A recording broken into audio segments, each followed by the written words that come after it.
Hey, it's Jessi, and welcome to the Everyday Philosopher. I have an older sister, and the two of us look an awful lot alike. Growing up, people confused us all the time. Anyways, it was maybe about 6 or so months after she got married that people stopped congratulating me for the wonderful wedding that I had. And normally these people were people that knew our parents, and I didn't really know them that well. They didn't really know us, and they would constantly confuse us. So I would kind of like awkwardly play along with it. And I would usually, hide my hand because I ain't got no ring, and would just kind of like smile and nod and thank them for the gifts and thank them for coming to the wedding. And yes, we had a wonderful reception and everything was going great. So yeah, I would just totally go along for the ride with the wedding.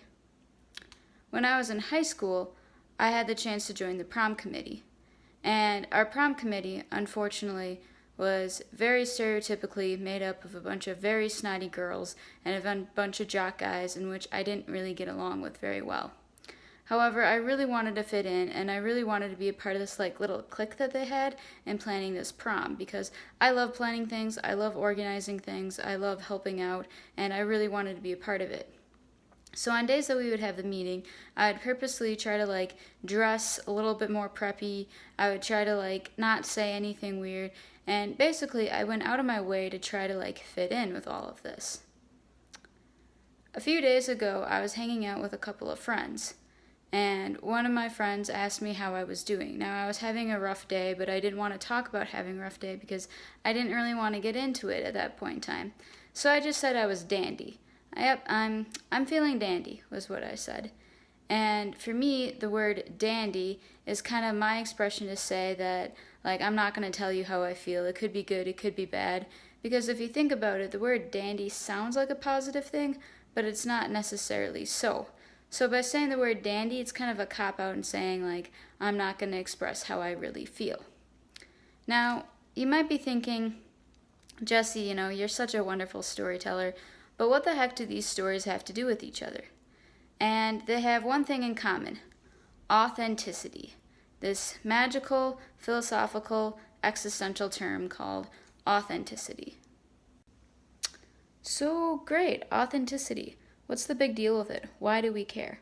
Well, according to existential theory and philosophy, which I'm sure I will explain in another video, authenticity is the gateway to freedom and becoming a free and true person.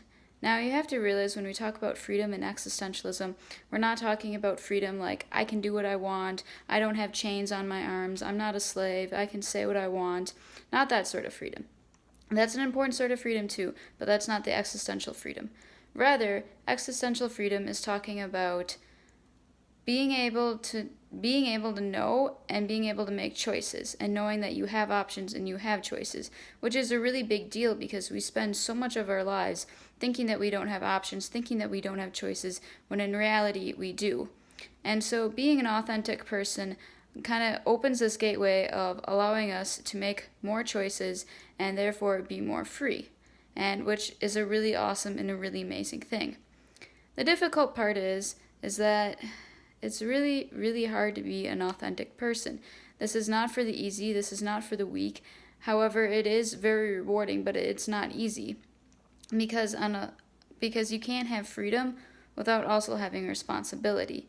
And so that's kind of the catch to it, is no one really wants responsibility because, well, that stinks, but you have to have responsibility in order to be a free person, and freedom is good, and authenticity is the gateway to get to freedom.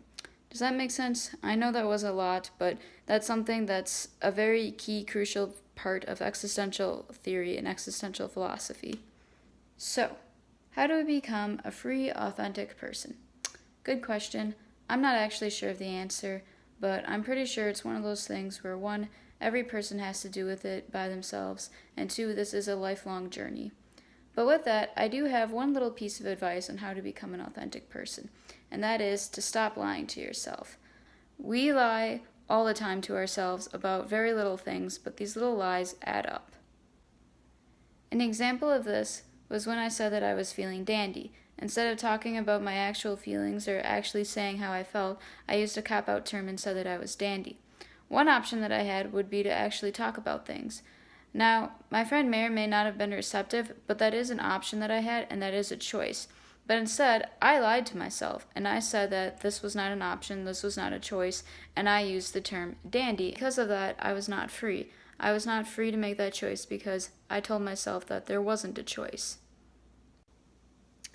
So, according to Wikipedia, which is the ultimate place to go for information and knowledge, authenticity is, quote, the degree in which an individual's actions are congruent with their beliefs and their desires despite their external pressures. So, being an authentic person would mean that you are true to your beliefs and your desires despite what the world around you might say.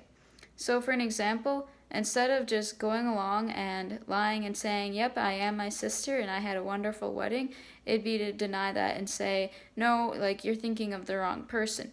Might not be the socially right thing to do, but that is an option that I could have done. And that would have been the more authentic option because I was just flat out not being myself. Another kind of like example of that would be with the prom committee. And with the prom committee, I was trying really hard to not be myself. I was trying to be somebody else.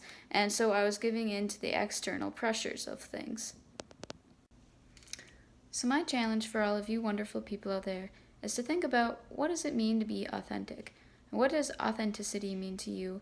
And where is it in your life? Where is it lacking in your life? And what ways do you lie to yourself? Because I know that there are plenty of little things in which I still lie to myself about all the time. And I'm still working to become an authentic person, which is totally fine and normal. Like I said, it is a lifelong task. It is a lifelong goal. Anyways, with that, I hope to see you guys in the next episode, and peace. If you start thinking about it and decide, I don't really want to be an authentic person, that's okay. That's perfectly fine and that's perfectly normal because authenticity is really difficult and it's really hard. But the ironic thing is that by admitting you don't want to be an authentic person, you're not lying to yourself. So you're getting one step to actually becoming an authentic person. How neat is that? Anyways, I'll see you guys later. Peace.